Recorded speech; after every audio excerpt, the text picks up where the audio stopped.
je ressentis une certaine amertume. Surtout quand je vis que, dans cette situation, il conservait encore un peu de camaraderie, voulant me dissuader de toucher au jeu, cela me toucha malgré tout. Frère, peut-être que ma réputation est complètement ruinée aux yeux des camarades de classe. Je sais que ma parole ne vaut pas grand-chose, mais si je t'ai fait venir aujourd'hui, c'est parce que j'ai encore un peu de conscience, mon frère.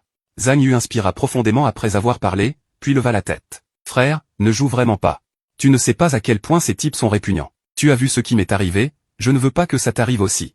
En entendant ces mots, j'ai compris qu'il pensait vraiment à mon bien. Même si gagner de l'argent était la priorité absolue pour l'instant. Je comprenais quand même le principe de reconnaître et d'éviter le jeu. Même si je pouvais voir la liste des souhaits des gens, ou même lire directement les dés ou les cartes. Qui peut garantir qu'au dernier moment, le casino ne tricherait pas? Alors j'ai dit. Je ne joue pas, je veux juste te demander, d'habitude, après avoir joué, que font les riches? Le jeu est un état d'esprit. Un grand homme a dit un jour, un homme peut ne pas jouer de l'argent. Mais il doit avoir l'esprit du jeu. Réussir ou échouer en affaires est un jeu, les manières de courtiser une femme sont aussi un jeu. Choisir ou non un secteur d'activité est un jeu. Un homme qui a l'esprit du jeu mérite qu'on le fréquente. Ce soir, je vais miser là-dessus pour racheter mon propre avenir. Bien sûr, pour moi, les chances de gagner ce pari sont presque de 100%. En général, que l'on ait gagné ou perdu de l'argent, on va se défouler dans un club privé. Y vont-ils qu'ils aient gagné ou perdu? Oui, ceux qui gagnent veulent fêter ça, ceux qui perdent veulent chasser la malchance. En entendant ça, je me suis adossé à ma chaise, ne pouvant m'empêcher de soupirer, les riches ont vraiment du style quand ils sortent. Zhang Yu continua. Parlant de jeu, il n'y a pas un seul tripot clandestin dans tout mot que je ne connaisse, moi, Zhang Yu. Frère, tu t'es bien adressé. À ce moment-là, tout en réfléchissant, je me suis levé pour partir, suivi docilement par Zhang Yu. Zhang Yu, combien d'argent as-tu sur toi maintenant? Dès qu'il entendit parler d'argent, Zhang Yu devint méfiant. Pourquoi tu demandes ça? En voyant ça, j'ai failli lui coller une tape sur le crâne. Sans fond, comment on va gagner de l'argent? Zhang Yu, lui, avait envie d'insulter ma mère. Je ne peux pas toucher à cet argent, c'est ce que j'ai rassemblé pour rembourser une dette. Ce soir, je dois au moins rendre 10 000 yuan. Sinon ils vont me couper la main gauche. Prête-moi, je te rendrai 100 000 yuan avant minuit.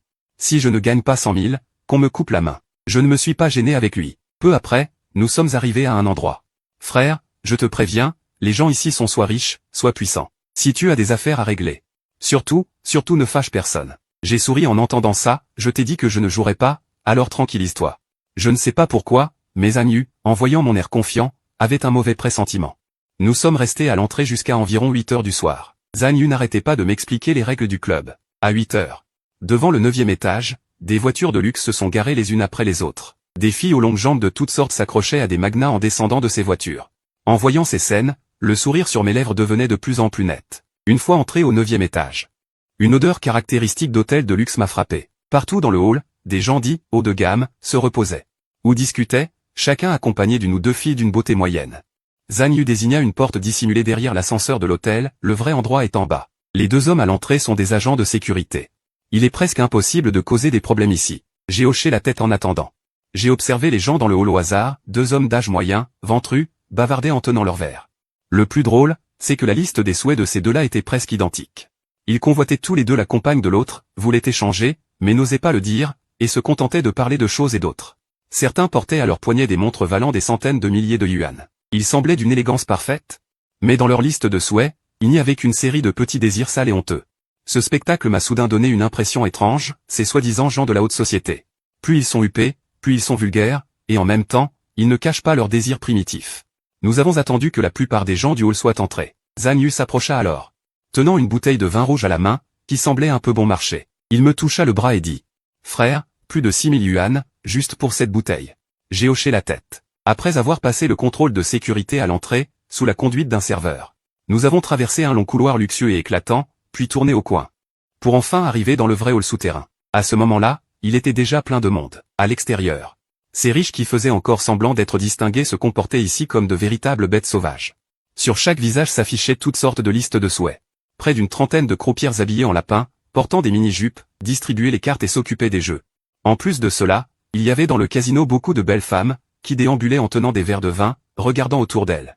Elles ressemblaient à des serpents dressant la tête. À ce moment-là, sur les écrans de surveillance du casino, moi et Zhang Yu étions assis à une table libre du club, tandis que Zhang Yang, assis dans une loge et regardant les écrans. J'en fus immédiatement surpris. Elle est la fille unique de la famille Fujiang de la ville de Motuo. Dans ce genre de lieu de divertissement souterrain haut de gamme, les jeunes sont déjà rares. Même si des fils de riches viennent s'amuser, elle les connaît pratiquement tous. Pourtant, elle n'avait jamais vu cet homme dans l'image. De plus, sur notre table, il n'y avait qu'une seule bouteille d'alcool importée à plus de 6000 yuan. Il faut savoir que c'était le vin le moins cher du club, et qu'en entrant, on devait consommer, ce qui revenait à n'acheter qu'un billet d'entrée. Cela montrait que je n'étais absolument pas un fils de riche. Faisait-il le riche? Sur le visage froid et d'une beauté parfaite de Zhang Yawen, un léger intérêt apparut soudain. Pour séduire des filles, non seulement Zhang Yawen commençait à être curieuse de moi, mais même les femmes autour du club avaient le regard chargé de mépris. Elles chuchotaient entre elles. Et l'une d'elles s'approcha discrètement de moi pour dire, « Beau gosse, 6000 yuan, ce n'est pas rien. Mais ne gaspille pas, donne-les-moi, et au moins, je pourrai te rendre heureux toute la nuit. » À ce moment-là, je n'ai pas prêté attention à ces regards. Au lieu de cela, j'ai observé les listes de souhaits des riches autour de moi. J'ai finalement trouvé une cible. Puis, prenant un verre de vin rouge, je me dirigeai vers un petit box dans le coin. À ce moment, un homme grand et mince, vêtu avec élégance, buvait en tenant 2 filles par la taille. En m'approchant, je confirmai de nouveau le contenu de sa liste. Nom, Zhang Bing. Liste de souhaits, vendre rapidement ce lot d'acier à bas prix.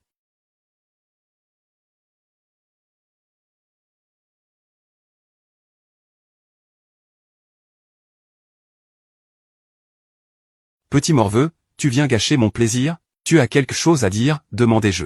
Cela te dérangerait de laisser les princesses à côté de toi s'éloigner un instant? Zhang Bing était réticent. Dis ce que tu as à dire. Je soupirai. C'est pour t'éviter de perdre la face devant les filles. Un peu en colère, Zhang Bing se redressa, tout en retirant ses mains qui n'étaient pas sages. Dégage, dégage, je n'ai pas envie de m'intéresser à toi. Je fis semblant de secouer mon verre de vin rouge en disant lentement. Il ne te reste que quelques dizaines de milliers de yuan, non? Tu oses encore les dépenser ici? À ces mots, Zhang Bing perdit instantanément son air arrogant. Il ne put plus dire un mot. Voyant sa réaction, l'une des filles à ses côtés dit avec un peu de dédain. Tu ne disais pas que tu m'emmènerais voyager à l'étranger? Et que tu m'achèterais plein de sacs? Bien sûr. Bien sûr que je les achèterais. Après l'avoir rassuré de quelques mots, Zhang Bing se tourna vers moi. Qui es-tu, bordel? Si tu racontes des bêtises, j'appelle le vigile. Je répondis calmement. Je peux acheter tout ton acier ce soir. En entendant cela, Zhang Bing reprit vie. T'étais-tu? Comment le sais-tu? Je ne répondis pas, mais regardai la fille à ses côtés.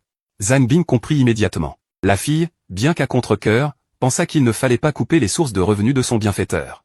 Une fois qu'elle fut partie, Zhang Bing se rapprocha de moi. Petit frère, comment t'appelles-tu? Ce n'est pas important. Dis-moi plutôt combien tu en as. 9000 tonnes. Le prix standard du marché est de 4000 la tonne. Je réfléchis intérieurement, même si je ne connais pas le marché de l'acier. Ce n'est pas grave. Je dis alors, et si je pouvais te faire obtenir de l'argent liquide immédiatement? Donne-moi un prix réel. Zhang Bing réfléchit un instant, 3800. C'est absolument le prix le plus bas du marché. Je négocie, 3500. Je perds trop comme ça. Alors réfléchis par toi-même. Ayant dit cela, je me levai pour partir. Zhang Bing se dépêcha de m'arrêter. Non, petit frère, laisse-moi réfléchir. Il avait déjà activé son mode patron. Les 9000 tonnes d'acier étaient bloquées chez lui depuis des mois, sans trouver d'acheteur convenable. Le prix d'achat était de 3850. À l'origine, il espérait juste rentrer dans ses frais, mais j'avais directement proposé 350. En calculant ainsi, il perdrait encore plusieurs millions, mais c'était mieux que de les laisser pourrir chez lui. Il prit donc une décision. D'accord, petit frère. Si tu ne te vantes pas et que tu peux me faire voir l'argent ce soir. 3500, c'est d'accord. Je souris et dis, mais j'ai une autre condition. Je te donnerai l'adresse tout à l'heure. Tu devras expédier immédiatement. En entendant cela, Zhang Bing sentit que j'étais plutôt fiable. De plus, expédier un jour plus tôt, pour lui, équivalait à économiser un jour de frais de stockage. C'était vraiment une aubaine. Il hocha donc rapidement la tête, pas de problème. Avait du soutien derrière lui. Nous montâmes rapidement dans la voiture. À ce moment-là, une vingtaine d'agents de sécurité. Je garantis la livraison en une demi-heure. D'accord. Alors reste assis là et attends. Je vais demander à mon assistant de t'apporter l'adresse. Sur ce, je partis, laissant le verre de vin rouge sur la table. C'était clairement un signal pour lui dire que je reviendrais. Zhang Bing, qui téléphonait pour préparer ses ouvriers, réalisa alors tout à coup, ce gamin, comment a-t-il su que j'avais un lot d'acier invendu? Je n'étais pas allé loin. Je m'assis dans un autre box, dans un coin. En face de moi, un homme d'âge moyen, l'air abattu, les yeux sans vie. Et sans aucune fille à ses côtés. C'était la proie que j'avais choisie depuis longtemps. Non, Wang Qiang. Premier oubli sur la liste, une